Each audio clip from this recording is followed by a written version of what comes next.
Muito bom dia, amados irmãos, irmãs e amigos.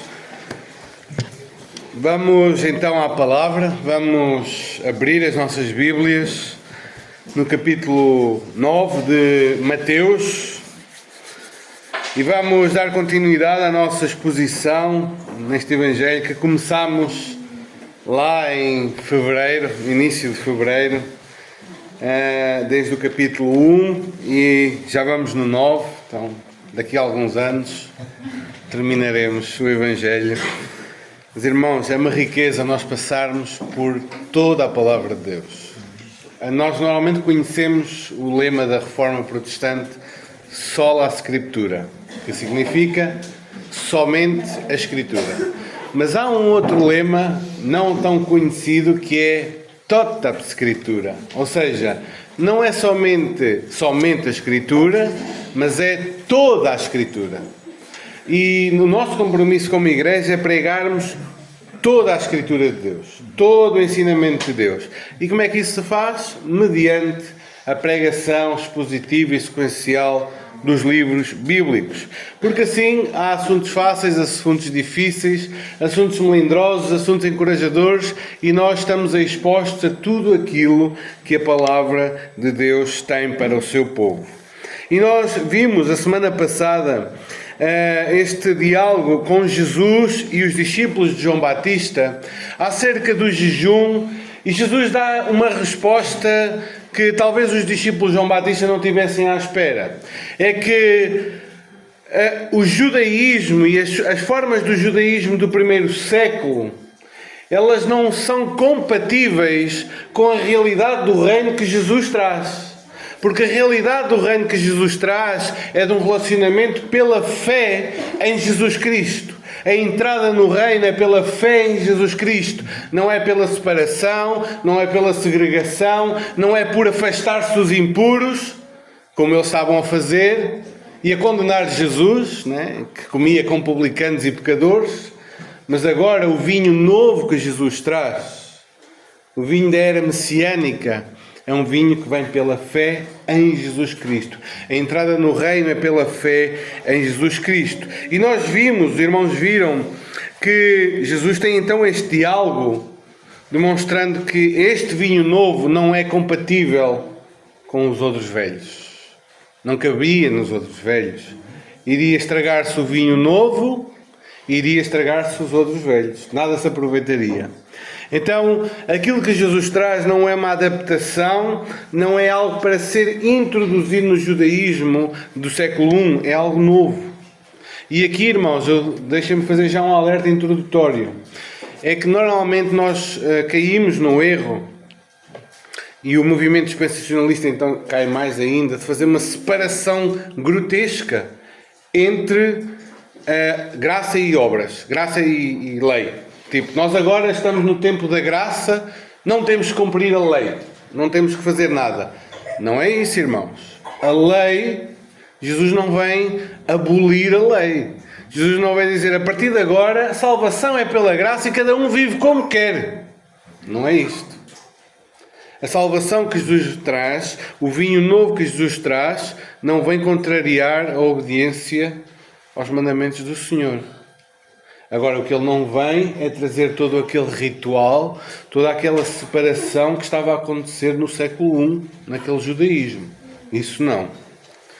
Então, o que nós temos aqui no versículo 14 até ao 17, que foi pregado a semana passada, temos aqui esta nova compreensão acerca daquilo que Jesus traz como o vinho novo que não cabe nos odres velhos e iria estragá-los.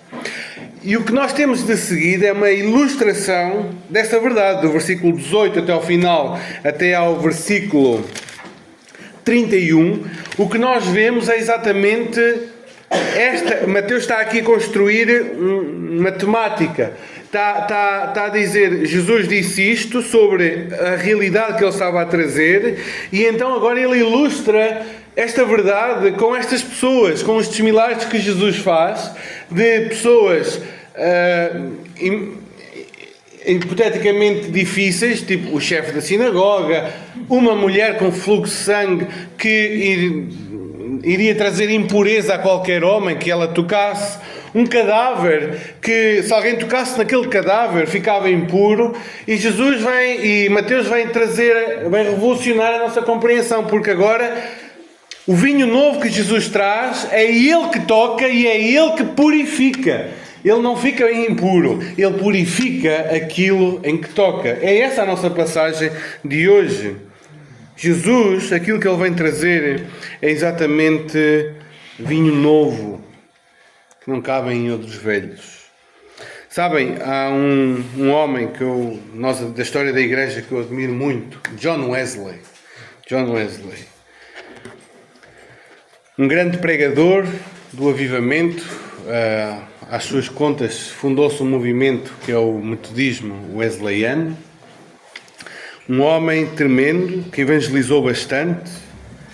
E ele, antes de se converter, ele já era um ministro ordenado, um homem piedoso, disciplinado, que jejuava, que ensinava a palavra de Deus, mas ainda não era crente.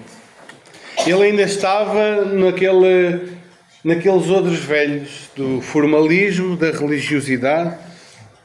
Até que no dia 24 de maio de 1738, numa reuniãozinha, numa casa, lá em Londres, alguém começou a ler o prefácio do comentário de Martinho Lutero à carta aos Romanos. Ou seja, estavam a ler aquilo que Lutero tinha escrito no prefácio do comentário aos Romanos. E Charles Wesley estava lá. E ele diz que começou a ouvir a leitura, ele diz, senti o coração estranhamente aquecido. Senti que confiava em Cristo, somente em Cristo para a minha salvação. E foi-me dada a certeza de que Ele havia levado os meus pecados. Naquele momento, irmãos, a religião de Charles Wesley, tornou-se a fé operante. O odre velho foi quebrado e o vinho novo começou a fluir. De um homem religioso nasceu um homem regenerado. E Deus o usou para transformar uma nação inteira. É isso que Jesus vem trazer. Não religiosidade, não mesinhas, mecanismos, rituais. Ele vem trazer vida nova pela fé que é depositada nele. E nós vemos isso, então, no nosso contexto. No nosso texto, aliás. A partir do versículo 18. Aqueles que estão no nosso grupo do WhatsApp de homens, do Aleteia, sabem qual é os 3 pontos da passagem, não é? A fé que busca, a fé que toca e a fé que vê o poder de Jesus em ação.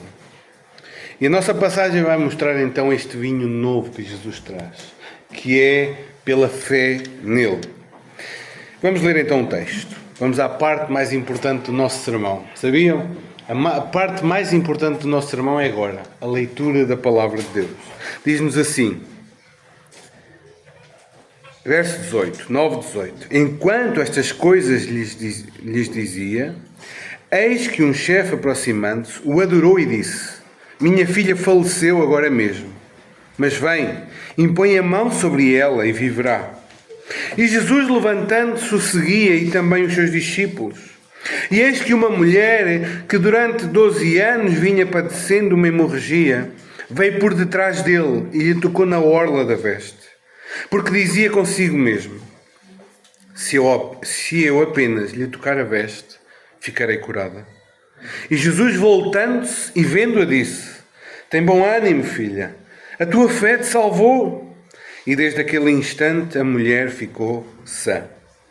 Tendo Jesus chegado à casa do chefe e vendo os tocadores da flauta e o povo em alvoroço, disse, retirai-vos, porque não está morta a menina, mas dorme. E riam-se dele. Mas afastado o povo, entrou Jesus, tomou a menina pela mão e ela se levantou. E a fama deste acontecimento correu por toda aquela terra. Até aqui a palavra do Senhor.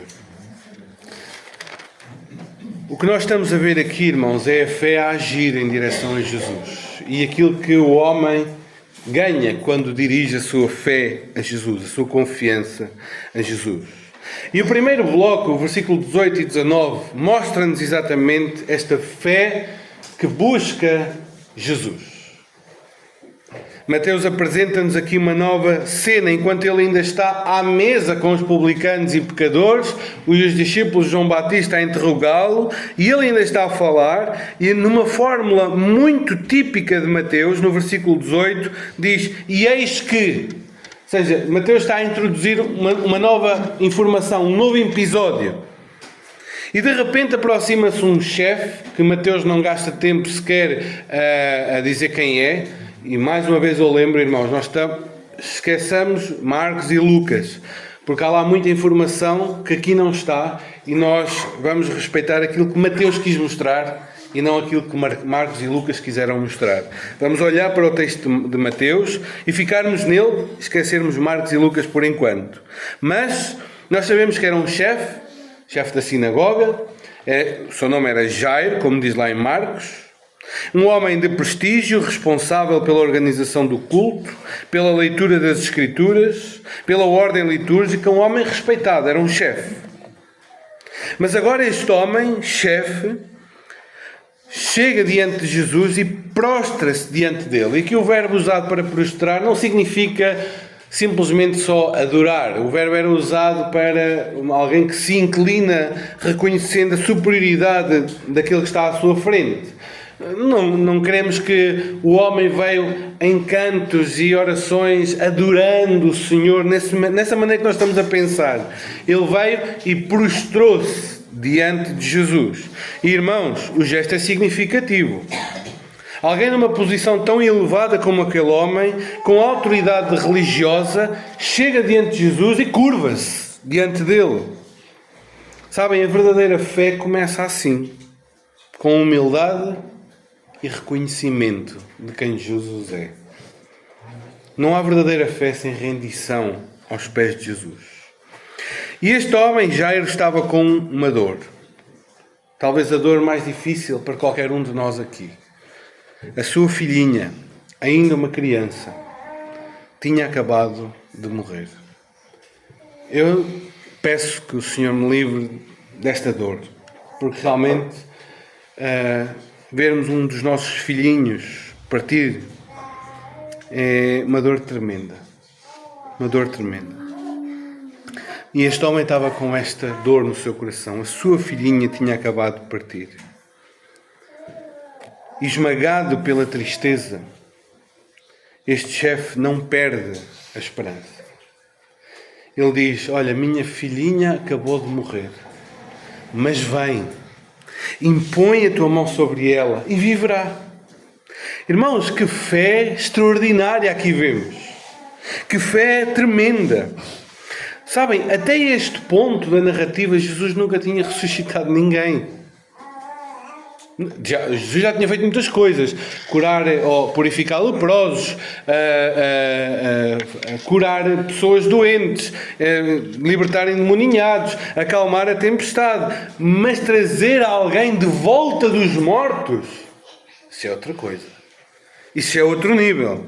E Jesus nunca tinha feito nada. Aliás, os irmãos sabem quando foi a última vez na Bíblia que alguém ressuscitou? Isso já foi depois. Foi antes. A última vez, antes deste episódio, tinha sido há 800 anos atrás com Elias e Eliseu. Nunca mais tinha havido uma ressurreição. Nunca mais tinha havido um relato de alguém que tivesse ressuscitado. E este homem, sem qualquer lugar onde se agarrasse, onde dissesse Jesus já tinha feito isto antes. Não, Jesus não tinha feito nada. E este homem, ele simplesmente chega ao pé de Jesus e busca nele algo que ainda ninguém tinha visto. Uma fé que vai além da experiência, que crê no impossível. Já não tinha precedentes para se apoiar. Não tinha precedentes. Mas ele crê. Ele crê e ele sabe que se alguém pode restaurar a vida da sua filhinha, é Jesus. Não há outro. Não há outro. E diz-nos o texto que Jesus levantou-se e o seguiu com os seus discípulos. sem discurso, sem demora, apenas uma ação compassiva de Jesus, o Senhor da vida, caminha em direção à morte, ao leito da morte. Irmãos, o que é que nós aprendemos aqui?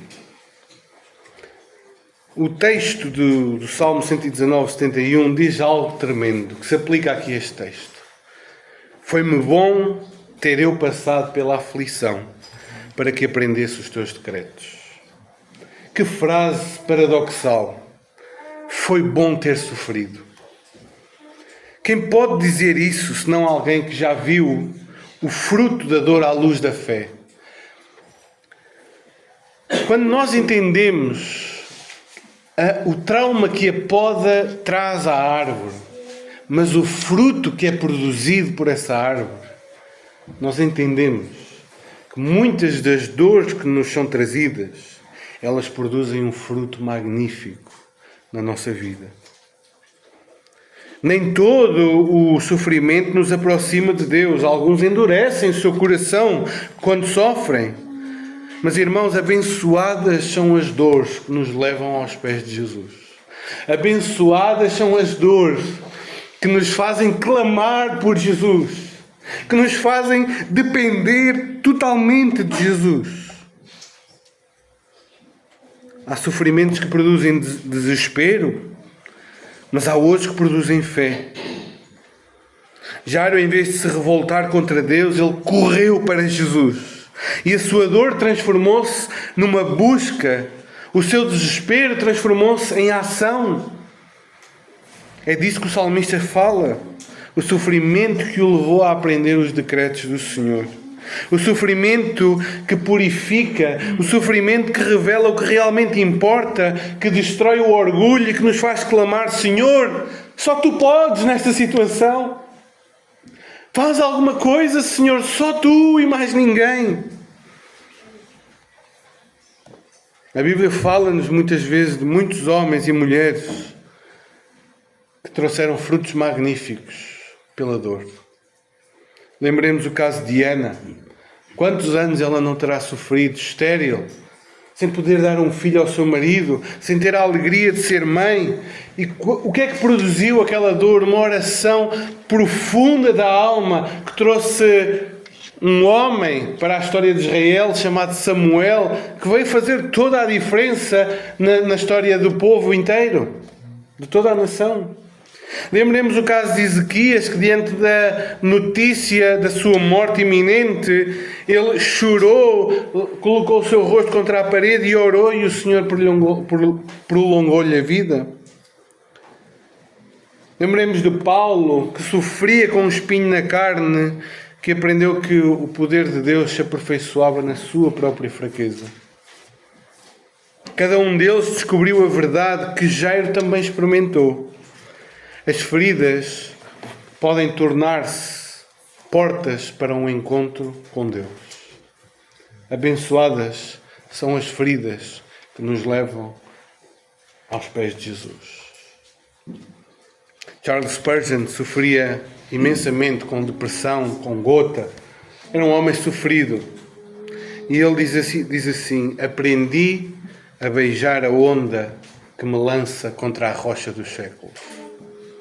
Aprendi a beijar a onda que me lança contra a rocha dos séculos. Abençoada esta dor que nos leva para a rocha eterna. Abençoada esta dor que nos leva a depender de Jesus. Abençoada esta dor que não é pelo sofrimento em si, mas é pelo fruto que ela produz, que leva um homem a dizer: Senhor, eis-me aqui perante Ti. Senhor, eu não tenho recursos, eu não tenho mais o que fazer.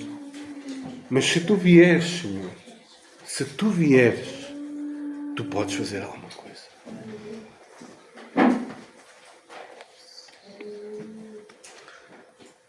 Assim como todos os que amam a Deus, a dor que nos empurra para Cristo, eu podia dizer que é uma dor redentora, uma dor de salvação. E a fé que busca a Jesus é esta fé que não se conforma com o desespero. Reconhece que não há recurso, reconhece que não há outro socorro, não há outra esperança. Esta fé humilde de quem se prostra, confiante de que o toque do Mestre, só Ele, pode mudar todas as coisas. Esta é a fé que honra a Jesus. Não é uma fé perfeita. Não é a fé lá do centurião que dizia: Senhor, não precisas de vir, basta falar. Basta falares, que eu sei que tu, pela tua palavra, as coisas acontecem. Não era esta fé. Mas ainda assim, Jesus lida com esta fé mais débil, que depende do toque, depende do visual. Jesus lida com ele e honra esta fé, que diz: Senhor, eu creio que só tu podes fazer aquilo que mais ninguém pode fazer. Abençoadas são as dores que nos empurram para os pés do Salvador. E como Jairo, que sejamos aqueles que mesmo em lágrimas dizem: Senhor, se tu vieres, viverá. Se tu vieres, eu sei que ela vai viver. Então Jesus levanta-se e entramos numa nova cena, versículo 20 e 22. E vemos não somente a fé que busca, mas a fé que toca. Mais uma vez o evangelista introduz aqui no versículo 20: e eis que, ou seja, um novo episódio, uma mulher apresenta-se neste episódio, uma mulher também sofrida. Surge esta mulher anónima de quem não sabemos o nome, como não sabemos o nome do chefe, pela narrativa de Mateus.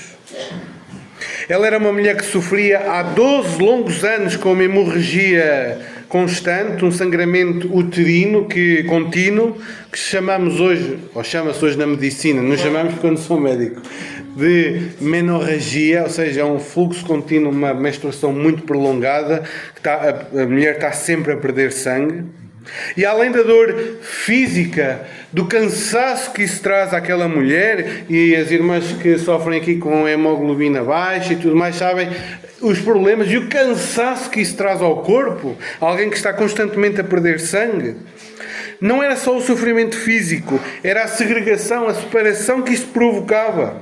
Porque uma mulher com um fluxo contínuo de sangue, ela estava cerimonialmente impura. Nenhum homem podia tocar nela, nenhuma outra mulher podia tocar nela. Quem tocasse no sítio onde ela esteve estava impuro. Quem tocasse nas suas vestes estava impuro. Se ela era casada, ela não podia ter relações com o seu marido. Se ela não era casada, jamais casaria. Isto é o sofrimento de uma mulher, completamente separada da sociedade. Não podia participar de festas religiosas, não podia ir ao templo, não podia tocar em ninguém, nem ser tocada por ninguém.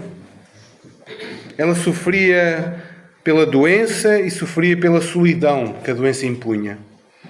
12 anos escrava de uma situação dramática. 12 anos de tentativas, 12 anos de tratamentos frustrados, 12 anos de esperança e desilusões. Mas naquele dia, irmãos, algo mudou tremendamente. Ela ouve falar de Jesus, ela sabe que Jesus está a passar, ela vê Jesus a passar. E num rasgo de fé e de oportunidade ela diz: é agora, ele está a passar. Está muita gente à volta de Jesus, mas é agora. Então ela decide aproximar-se por trás e tocar nas vestes de Jesus. Porque ela queria, mais uma vez, uma fé que depende da vista e do toque. Mas ela queria genuinamente que se tocasse nas vestes de Jesus, ficaria curada. Irmãos, que fé preciosa. Não pede palavras, não pede atenção, ela não quer que ninguém veja. Não pede gestos grandiosos. Ela somente crê no poder de Cristo. Mesmo sem um encontro direto com Ele. Ela toca na orla da veste de Jesus para ser curada. E Jesus percebe esse toque. No meio da multidão que o apertava, ele sente o toque. Então dirige-se para esta mulher e diz: tem bom ânimo, filha. A tua fé te salvou. Irmãos, 3 declarações que restaram todo o ser desta mulher. Ele diz: tem bom ânimo. Jesus restaura o coração abatido, sofrido, esmagado pelo sofrimento e pela vergonha. É agora confortado pela voz do Salvador. Jesus tem poder para tratar o coração sofredor e ferido pelas dores desta terra. Tem bom ânimo, filho. Tem bom ânimo, filha. Jesus restaura a identidade. Não é a mulher do fluxo de sangue. Não é a impura. Não é a rejeitada. Não é a esquecida. É a filha. É filha. Que posição magnífica, irmãos. Que posição magnífica que Deus nos dá. Nós, pecadores, e por Jesus Cristo, Deus diz: filho, vem a mim, filho. Aquela que não podia tocar em ninguém é agora tocada pela graça e é chamada de filha. A sua identidade foi restaurada, o seu coração foi restaurado, mas a sua alma também foi restaurada. Ele diz: a tua fé te salvou. A salvação aqui inclui a cura física e inclui a salvação da alma, a cura espiritual. E desde aquele momento aquela mulher ficou curada, como diz o texto. Este episódio ensina-nos coisas tremendas, irmãos. Este episódio ensina-nos algo profundo. Jesus nunca está ocupado demais para nós. Enquanto ele se dirige para atender à urgência de Jairo, de um pai aflito, porque a sua menina tinha acabado de morrer, ele parou tudo para cuidar de uma mulher esquecida. Sabem, ele não tem secretários, assistentes ou filtros de prioridade na sua agenda. Ele sabe o número de fios de cabelo de cada um de nós, e para alguns é mais fácil contar do que para outros. O seu conhecimento e o seu cuidado são pessoais, profundos e constantes. Jesus não se incomoda de ser interrompido. Ele ama quando a voz daquele que tem fé o interrompe. Talvez para Jairo, eu imagino, tenha sido um momento angustiante. Vão a toda a pressa para a casa de Jairo e de repente uma mulher aparece, toca, Jesus para, conversa com ela e Jairo diz: Senhor, e a minha filha? Já te esqueceste dela? Mas Jesus não segue a nossa agenda. Ele não mede a urgência pela nossa pressa. A lógica humana diria: primeiro salva-se a menina moribunda, depois cuida-se desta mulher. Ela está a sofrer há 12 anos. Mais meia hora. O que é que isso importava? Essa era a nossa lógica. Mas a lógica divina é diferente. Ninguém é esquecido diante de Cristo. Imaginemos nós que estamos num acidente, presos dentro de um carro, médicos a tentarem nos assistir, sangue a escorrer por todo lado, nós a esvairmos em sangue, um médico a tentar de alguma maneira salvar-nos, e uma velhinha chega ao pé daquele médico e diz: olha, você é médico, não é? Sou. Olha, eu estou aqui com uma tosse há um tempo, você podia ver isso agora? E a gente lá. E o médico diz: sim, eu vou lá ver. E deixa-nos lá no carro e vai ver a tosse da senhora. Irmãos, é impossível. Nós dizemos: que médico é este? Mas foi isso que Jesus fez. Ele disse: a menina morreu, eu vou lá. Mas agora vou tratar aqui só desta senhora que está a sofrer há 12 anos. Irmãos, quantos de nós vivemos dores assim? Dores de há 12 anos atrás. Doenças prolongadas. Doenças crónicas que teimam em não passar e não passarão, talvez. Um familiar acamado há muitos anos. Um filho com necessidades especiais. Uma tristeza que os outros já não perguntam mais. Já nós não temos coragem de falar das nossas dores porque já é há muitos anos assim. As pessoas já se esqueceram e já não perguntam porque já foi há muitos anos. E sentimos que a rotina engole os nossos problemas, o tempo vai passando, já ninguém se lembra das nossas dores, nós já não queremos falar delas. São as dores rotineiras do dia a dia. Mas eu quero dizer-te que Jesus não esquece essas dores. Jesus não esquece. Jesus não olha somente para o grande acidente, a grande coisa que aconteceu na vida deste ou daquele irmão. Jesus também conhece as tuas dores crónicas, o teu sofrimento diário, as lutas pequenas e diárias que vais passando. Ele vê-te, Ele conhece-te e Ele importa-se contigo. A tua dor não é pequena demais para o seu cuidado. A tua fraqueza não é invisível ao olhar de Jesus. A tua fé, ainda que fraca e tímida, é suficiente para que Jesus a contemple. Como o salmista diz, quando contemplo os céus, obra dos teus dedos, e a lua e as estrelas que estabeleceste, toda a grandeza que é o homem para que dele te lembres, e o filho do homem para que o visites. Mas Jesus veio e lembrou-se. Jesus vem e visita este ser pequeno e insignificante como cada um de nós.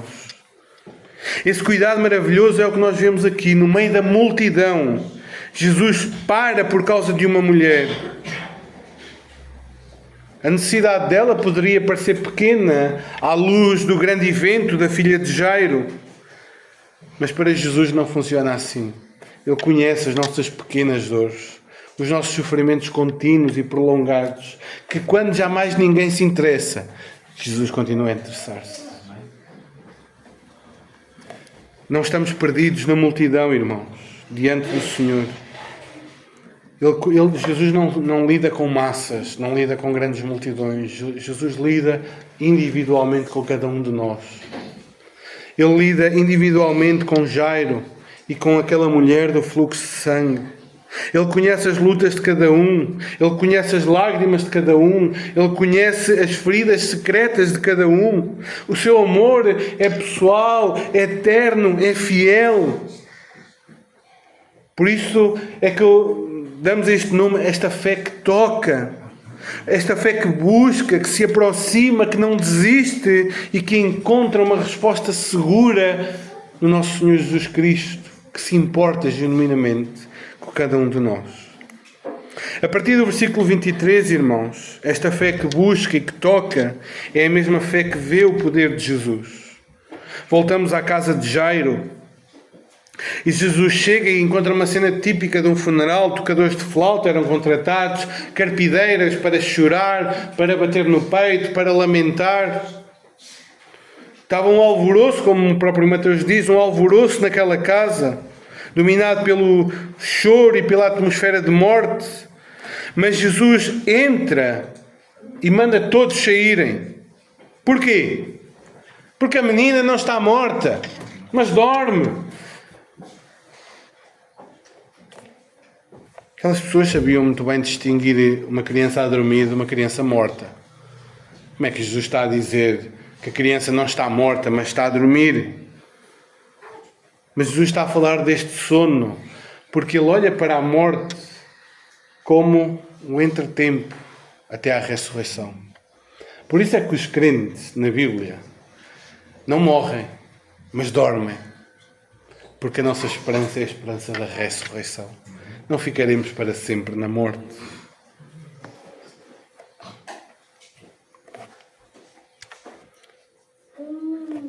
Ao ouvir então tais palavras, o que é que as pessoas fazem? Jesus diz, a menina não está morta, mas dorme. As pessoas riram-se de Jesus. E aqui o termo original tem a ideia de rir com desprezo, com escárnio, com zombaria. Não é o riso inocente, nem é o riso da alegria, mas é o riso da incredulidade, é o riso do escarnecedor, é o riso daquele que está lá no Salmo 1, da roda do escarnecedor, sobre o qual o homem aventurado não se deve assentar nessa roda. Porquê? Porque essas pessoas, elas riem de Deus, elas riem das obras de Deus, elas riem da salvação de Deus, elas escarnecem das coisas celestiais, elas não creem em nada. E riram-se dele. Talvez seja este o nosso maior medo, o riso dos outros. Talvez seja a forma mais difícil da oposição no nosso mundo, neste primeiro mundo. É o rirem-se de mim.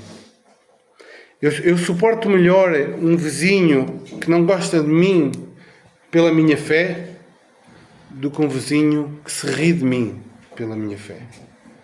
Eu suporto melhor um colega no trabalho que não gosta de mim porque eu sirvo a Jesus do que um grupo de colegas que se riem de mim porque eu sigo a Jesus.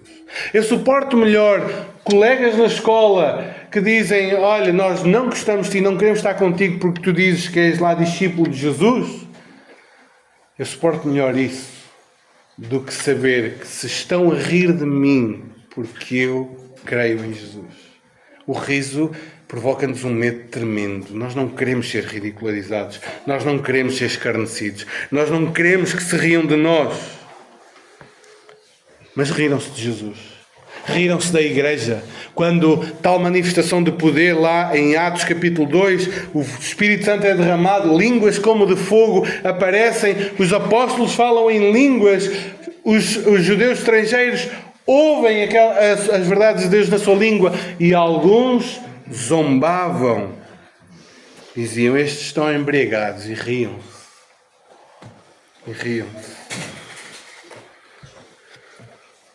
Então o povo escarnecedor foi afastado. Sabem, aqueles que não creem não podem ver. E por isso foram postos de fora. Então, no silêncio do quarto, apenas com os pais e alguns discípulos, Jesus toma a mão da menina. E aquele corpo frio, sem pulso, sem vida, e com a autoridade de Jesus, que vem do próprio trono de Deus, ele ordena que se levante e ela levanta-se. E no momento, o coração, outrora parado, volta a bater, o sangue coagulado começa a circular, a pele fria começa a aquecer e num instante o toque da vida vence o poder da morte e a menina volta aos vivos. O mesmo Jesus que um dia tocou leprosos, que purificou, agora toca num corpo morto e ressuscita-o. E diz o texto que a fama deste milagre correu por toda a terra. Toda a gente em Cafarnaum ficou a saber que a menina de Jairo tinha sido ressuscitada por Jesus.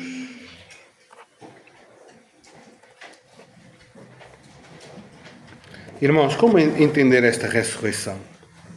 Como devemos entender esta ressurreição? Será que devemos andar à procura de novas ressurreições? Na verdade, na Bíblia não há, de facto, alguns relatos de ressurreições. Mas esses são casos excepcionais, não são normativos. As ressurreições são muito pontuais ao longo da história. A Escritura não nos ensina a esperar que os nossos amados, uma vez mortos, sejam trazidos de volta à vida neste mundo. Mesmo no Novo Testamento, vemos isso com clareza. Estevão não foi ressuscitado, morreu apedrejado e morreu. Não foi ressuscitado. Tiago, o primeiro apóstolo a ser decapitado, morto, não foi ressuscitado. E todos os apóstolos, homens de fé, cheios do Espírito Santo, instrumentos de milagres, morreram e não ressuscitaram.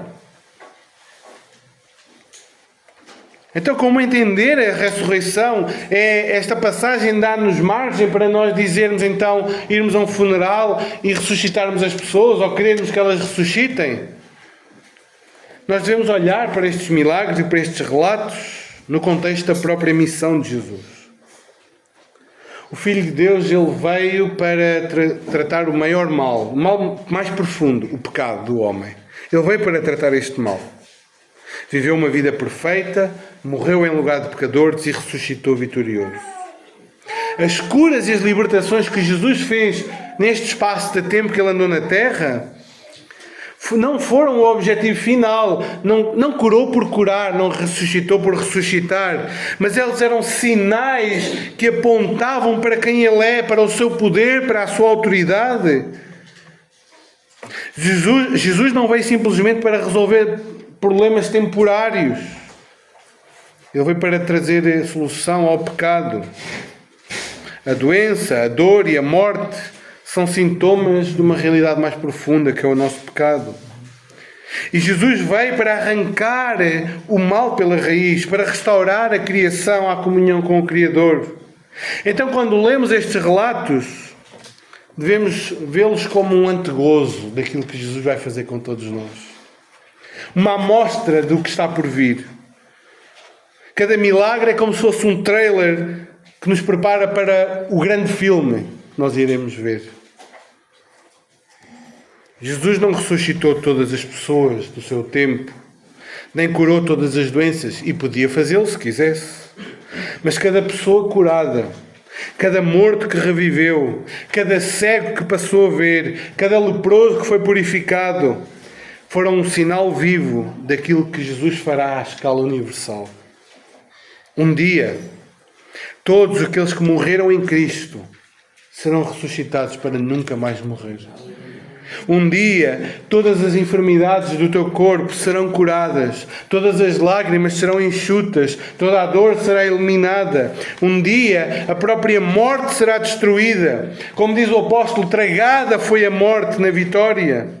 Por isso, quando lemos essas histórias, o nosso coração enche-se de clamor e de esperança, dizendo: ora vem, Senhor Jesus, traz esta vida, traz esta vitória, traz esta cura. Ora vem, Senhor Jesus. Porque é isso que nós aguardamos, a redenção do nosso corpo.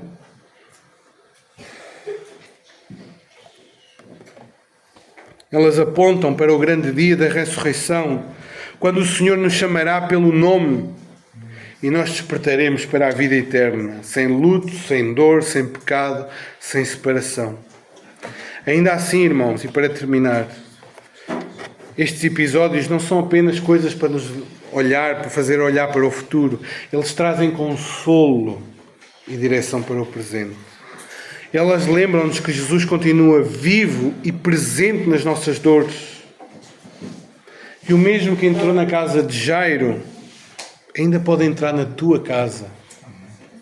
Aquele que trouxe ânimo àquela pobre mulher, pode trazer ânimo redobrado ao teu coração. Ele ainda é capaz de tocar corações frios. Ainda levanta os que estão espiritualmente mortos. Ainda transforma o desespero em esperança. E há também aqui uma lição espiritual, irmãos. O relacionamento com Deus não acontece por meio da rigidez da religião, dos rituais e tradições dos odres velhos, mas através do vinho novo da fé viva em Jesus Cristo.